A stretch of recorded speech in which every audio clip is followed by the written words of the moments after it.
Hey, bonsoir, bonsoir. Ça faisait une éternité que j'étais pas venu donner signe de vie sur cette chaîne. Mais j'aime tellement partager ce que je sais, ce que j'ai appris au fil des années, que c'était plus fort que moi, fallait que je revienne.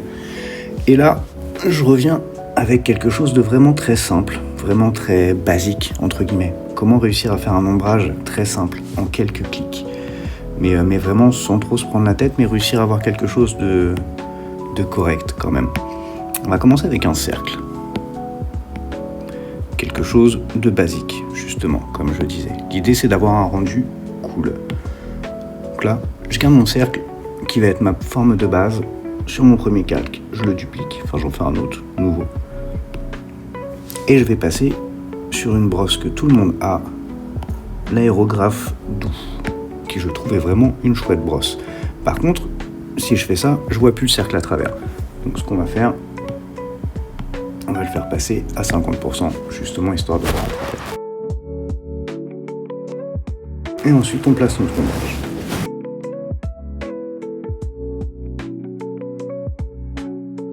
Donc voilà, on voit que c'est fait grossièrement, mais c'est pas grave.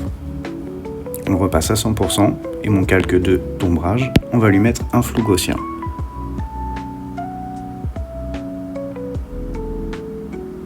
Hop, celui-là me paraît pas mal, mais on voit qu'il y a un petit peu de blanc à droite. On va le décaler légèrement pour virer ça. Ok, ça me paraît pas mal. Je me concentre visuellement uniquement sur ce que je vois à l'intérieur. J'occulte l'ombrage à l'extérieur. Et là, on va passer sur l'outil doigt, tout en haut à droite. L'outil doigt qui va me servir à estomper tout ça, comme le doigt. Et là, avec cet outil, je viens tout affiner. Donc c'est très très léger, hein, parce que j'y vais par petites touches, mais on voit que ça affine quand même pas mal mon ombrage, quoi.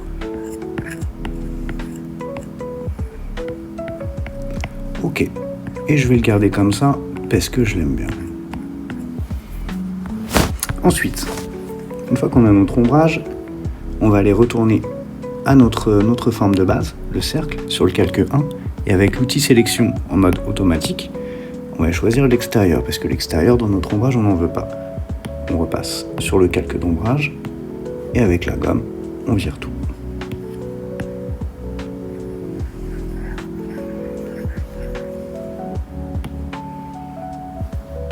Et donc du coup, on a notre ombrage qu'à l'intérieur.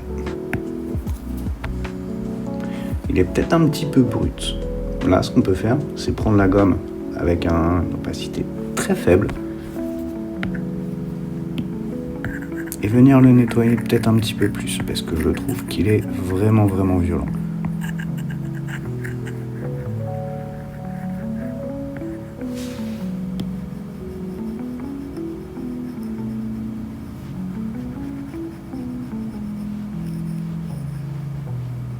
J'aurais pu très bien baisser l'opacité de mon calque, ça aurait eu le même effet.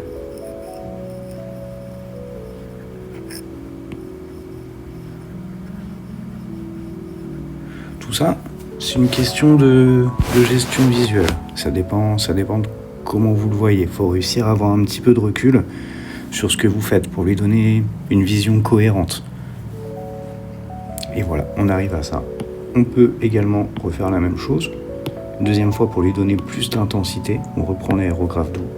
On fait un troisième calque qu'on laisse à 50%. Je vais mettre un tout petit peu plus petit. Et là, on va insister sur certaines parties.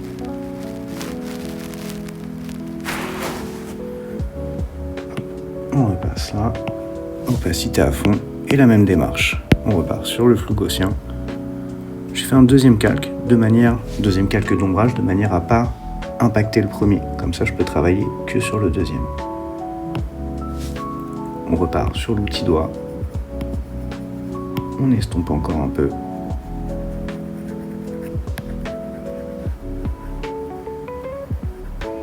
Donc voilà, là je prends mon temps, donc on peut pas se permettre de chronométrer, mais techniquement ça prend 3-4 minutes à faire, c'est pas beaucoup plus long que ça.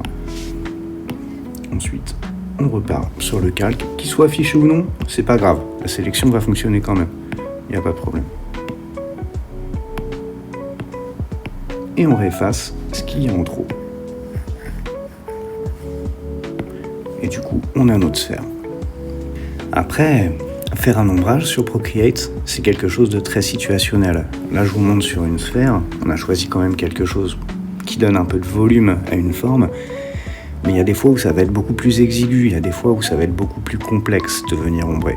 On va voir ça dans une vidéo future. Là, pour l'instant, ça va être un peu une sorte de tuto débutant, quoi. Voilà, là on peut aussi également se permettre de fusionner nos deux calques d'ombre. Comme ça, on gagne un petit peu d'espace. Ensuite, ce qu'on va faire, on va lui donner une ombre portée à notre sphère, histoire qu'elle ait encore plus de volume. Donc pour ça, c'est un peu la même technique. On passe sur un calque 3, je vais garder le stylo technique, mais je vais baisser la stabilisation, parce que sinon, c'est pas facile. Et là, on va venir créer une ellipse.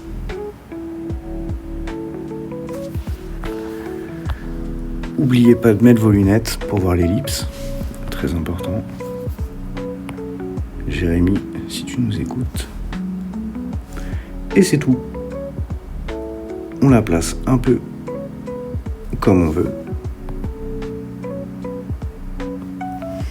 Je la trouve plutôt pas mal ici. Et on vient la remplir en noir. Même démarche que pour avant, flou gaussien. Et on le floute. Tac. Et forcément, on va venir effacer ce qu'il y a en trop ici. Même si de base, c'est une zone très très contrastée en bas.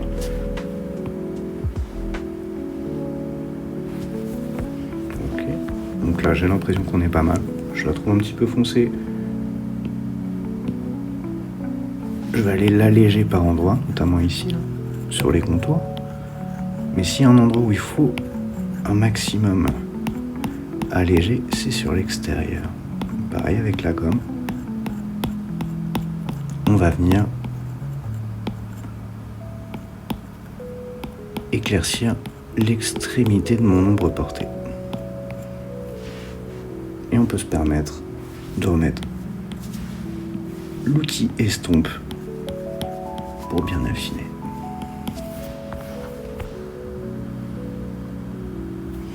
Et on a une petite sphère avec une ombre portée en quelques minutes. Donc voilà. Je le redis, là c'est vraiment, pour cette façon de faire là, c'est pour moi la plus rapide. Mais il y en a pas mal d'autres. Justement, je vais vous montrer ça dans des vidéos futures. N'hésitez pas à venir suivre et peut-être qu'elles sont déjà sorties ou non, mais à voir. En espérant vous revoir. Allez, bonne soirée.